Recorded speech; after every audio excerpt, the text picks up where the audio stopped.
निगरानी।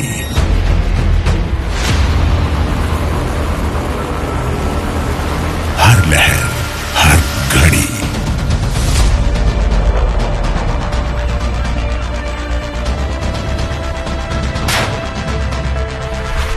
भारत को प्राचीन काल से समुद्र ने दिए ऐसे अवसर, ऐसी चुनौतियां जिन्होंने बदला इतिहास।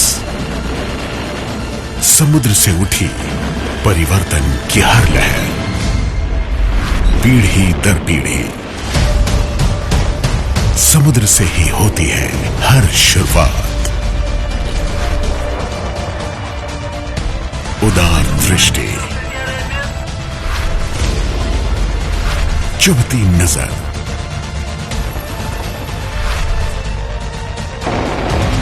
भारतीय नौसेना के तरकश के दो तीर, भारत की संप्रभुता सुरक्षित, खतरों का पर्दाफाश, साझेदारों की मदद,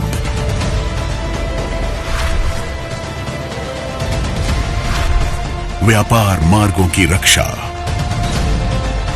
हर काम देश के नाम। हम हैं भारतीय नौसेना, युद्ध तत्पर, विश्वसनीय और सुगठित।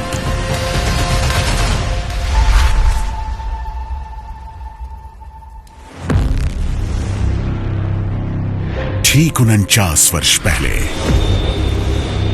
हमें मौका मिला राष्ट्र सेवा का, एक समुद्र सेना शक्ति के रूप में।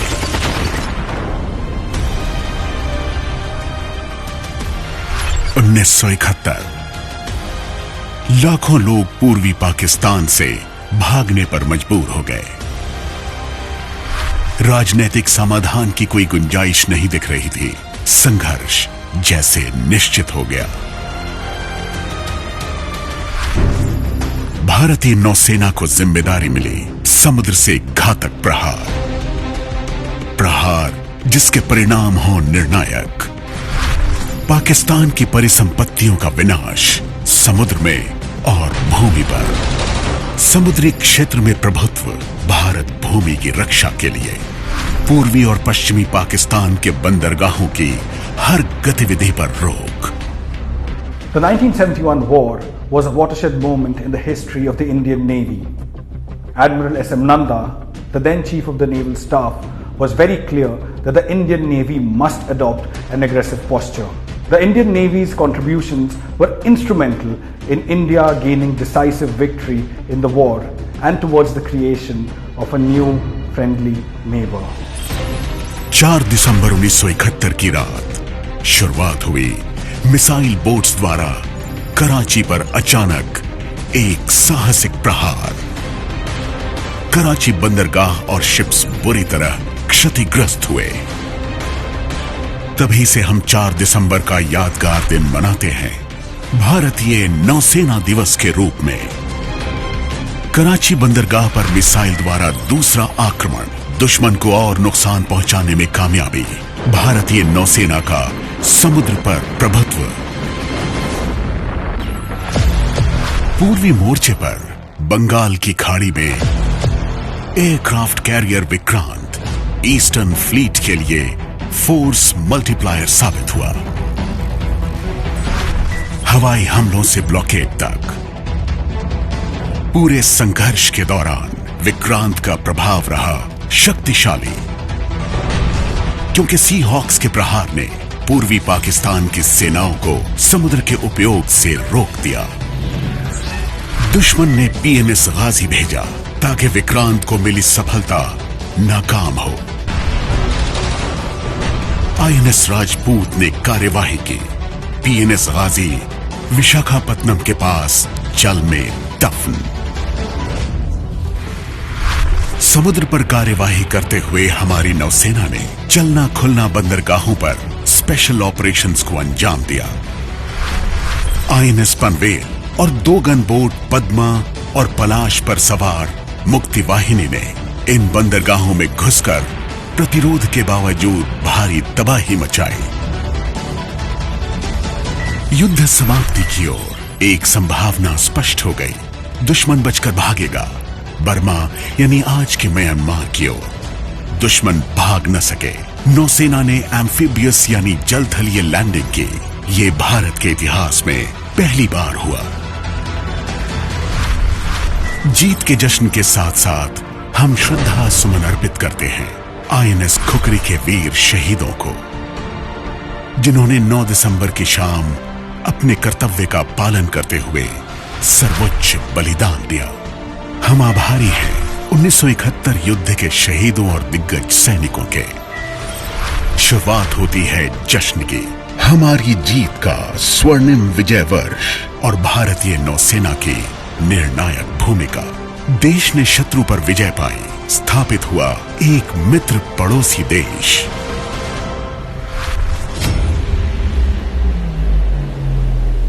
आज भी राष्ट्र सेवा को समर्पण,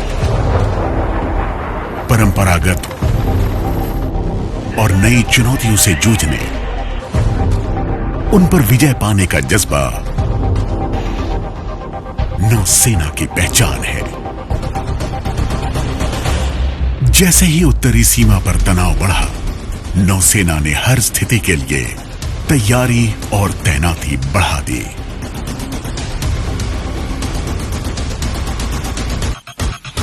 This is one of the sorties where we are operating near the LAC. The Pieta has been in the forefront of operations as far as building up our MD is concerned. We have our footprint all the way from Malacca, Sunda to Lombok in the east, all the way till Seychelles, Gulf of Aden and the Persian Gulf at the west. We are getting many tri-service operations coordinating with Indian Air Force and Indian Army. जब corona virus पूरी मानवता के लिए खतरा बनकर आया, विश्व मानो अपने आप में सिमटता चला गया। लेकिन भारतीय नौसेना आगे बढ़ी। इस संघर्ष में भी राष्ट्र की कोशिशों को रफ्तार दी। We created 24/7 telemedicine facilities, mobile dispensaries, mobile blood collection centers, state-of-the-art labs for testing facilities, and also COVID management centers across all naval hospitals, across all commands. We were able to save a lot of lives, prevent a lot of infections, and also keep our sea warriors combat ready without affecting operational readiness. Operation समुद्र सेतु और mission सागर ऐसे उदाहरण जो इस कहावत को सही साबित करते हैं कि समुद्र जोड़ते हैं, बांटते नहीं।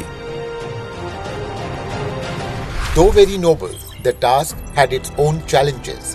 We had to adopt extreme measures to keep everybody safe, comfortable, and most importantly, to prevent any case of COVID on board.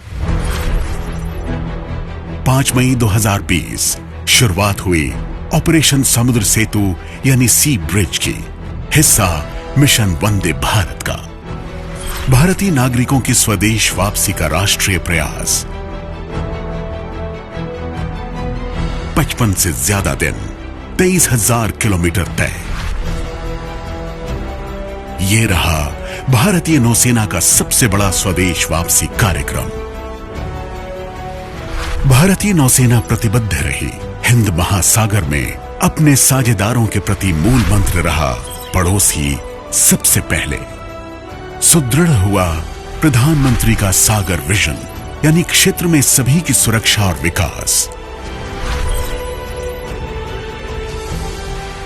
नौसेना के हवाई जहाजों ने कई उड़ानें भरी। मशीन, चिकित्साकर्मी और दवाइयां देश के कोने कोने तक पहुंचाई।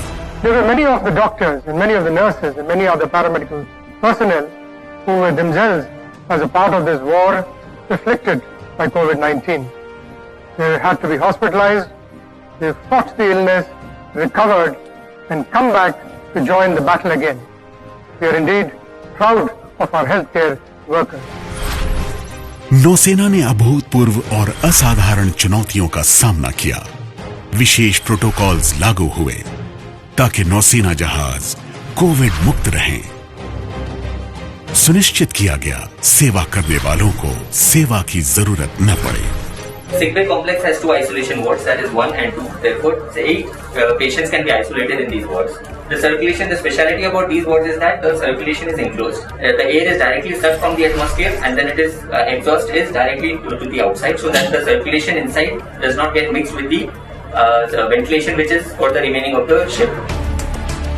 इस मुश्किल घड़ी में नौसेना का हर सैनिक मुस्तैद रहा।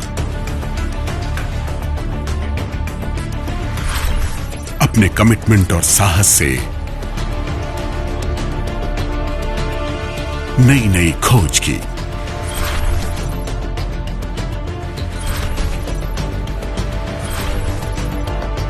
और एक विपत्ति को अवसर में बदल दिया।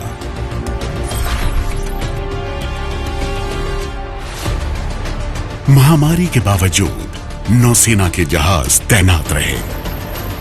भारतीय हितों की सुरक्षा और विश्व की समुद्री शक्तियों के साथ साझेदारी में सफलता मिली नौसेना को। हमारी ऑपरेशनल तैयारी महासागर को शांतिपूर्ण रखती है, विकास के लिए मुक्त समुद्री मार्गों का समर्थन करती है। 24वीं मालाबार नेवल एक्सरसाइज बंगाल की खाड़ी और अरब सागर में मित्र नौसेनाओं के बीच तालमेल और समन्वय का प्रदर्शन। इसके नींव में है साझे आदर्श, मुक्त संयुक्त इंडो पैसिफिक के लिए प्रतिबद्धता और नियमों से जुड़ा international order. With 2 extremely powerful aircraft carrier groups operating in tandem, this edition of the exercise saw interaction of various kinds, ranging from complex air-to-air maneuvers between the jets that operated from the deck of Vikramaditya and those that operated from USS Nimitz. We fight as we train, in which we interact with the foreign navies, with the air arm, and we revise our procedures, revisit our SOPs, and finally we can very proudly say that we are completely interoperable. We also been involved in advanced coordinated anti-submarine exercises, underway replenishment, anti-air firing, and lot of surface firing exercises. Since we have been exercising with these navies for some time, there is a good sense of comfort level and high degree of interoperability. As we spend more time at sea doing advanced level of exercises, a level operating together for a common goal will only get better in the years to come. Bharat और Japan की नौसेनाओं ने Malacca straits के नजदीक अभ्यास किया। भारतीय नौसेना ने अभ्यास किया मित्र नौसेनाओं के साथ Bangladesh, Indonesia, Myanmar, Oman, Russia, Singapore, Sri Lanka और थाईलैंड। श्रीलंका का उत्तरी तट 2,70,000 टन तेल से लदे मर्चेंट शिप न्यू डायमंड में आग लग गई। भारतीय नौसेना तुरंत पहुंची लपटों को बुझाने में मदद के लिए। एक पसंदीदा साझेदार के रूप में उभरी है भारतीय नौसेना। कोविड के बावजूद स्वदेशी जहाज निर्माण जारी रहा। मकसद भारत आत्मनिर्भर बने, अर्थव्यवस्था भी आगे बढ़े। INLCU L57 नौसेना में कमीशन हुआ। स्थान पोर्ट ब्लेयर। एक जल स्थलीय यानी एम्फिबियस जहाज सेना की टुकड़ियों और मशीनों को जहाज से तट तक लाने के लिए। INS कवरत्ती चौथी देश में बनी anti submarine warfare stealth corvette commission हुई। यह है एक युद्ध तैयार प्लेटफॉर्म। वागीर लॉन्च हुई। देश में बनने वाली 6 में से 5वीं कलवरी क्लास पनडुब्बी। देश में बना पहला विमान वाहक बेसिन ट्रायल्स से गुजरा। बहुत जल्द ये तैयार होगा समुद्र ट्रायल्स के लिए। Design and construction of aircraft carriers, because of their scale, complexities and legacy experience, is immensely challenging. The maiden attempt of Indian Navy to indigenously design and build an aircraft carrier therefore assumes special significance. With more than 78% of the equipment and material being sourced from indigenous suppliers, IAC is a true reflection of Prime Minister's vision of Atmanirbhar Bharat. IAC has completed trials of equipment and systems in harbour and is now being readied for sea trials. Ships delivery being targeted by end 2021 will take India into elite group of nations having niche capabilities of design and construction of an aircraft carrier. Naval innovation and indigenisation organisation एक कदम आत्मनिर्भर भारत के लक्ष्य की ओर। नया भारत, एक भरोसेमंद क्षेत्रीय शक्ति, एक महत्वाकांक्षी आर्थिक ताकत, समुद्र की उपेक्षा नहीं कर सकता। भारतीय नौसेना बनाती है विश्वास के पुल हिंद महासागर में मित्र राष्ट्रों के साथ।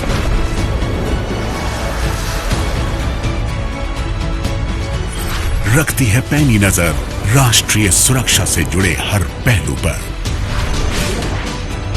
आगे बढ़ते हुए भारत को दोस्तों के लिए दोस्त, दुश्मनों के लिए कट्टर दुश्मन बनना होगा।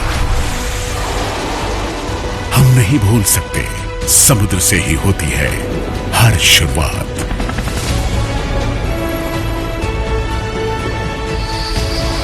इसलिए भारतीय नौसेना हमेशा रहेगी युद्ध तत्पर, विश्वसनीय और सुगठित।